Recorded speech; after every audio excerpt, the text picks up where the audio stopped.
And that's a picture of what the peace plan is.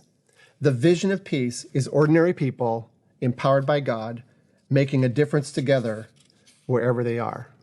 It's about helping churches to get every member in every church mobilized and fruitful in doing what Jesus did and taught.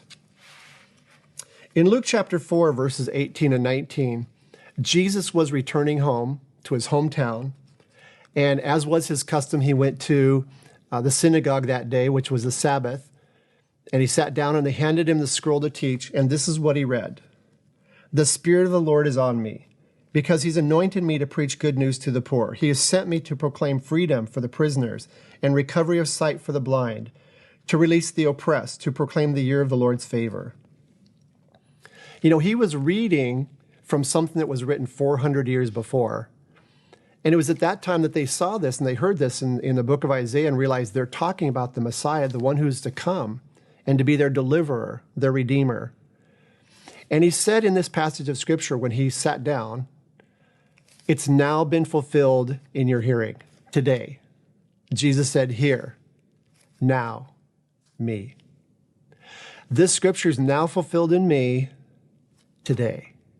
This mission that God had for the world, sent through his Messiah, is going to be fulfilled through me.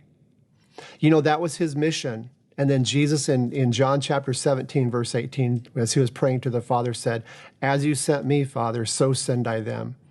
That this mission that God gave to Jesus was now being passed on to us. Anyone who follows Jesus, this is now their mission. To preach good news to the poor, to proclaim freedom for the prisoners, recovery of sight for the blind, to release the oppressed, and to proclaim the year of the Lord's favor. We're going to talk about what all that means. But this is central to what the peace plan's about. The peace plan's about fulfilling the mission of God that was given to us. Every believer sitting in local churches around the world. What did Jesus do and teach? We see he planted churches that promoted reconciliation, that brought spiritually lost people to God. There's Bible passages here you can go and study if you want to know more about that. He equipped servant leaders. He taught leaders to become servants. There's passages of scriptures to understand more about that. He assisted the poor. He helped those who were poor. There's passages of scripture. He cared for the sick. He cared for those who were sick. And there's lots of passages of scripture on how he did this. And finally, he educated the next generation. Jesus educated the children.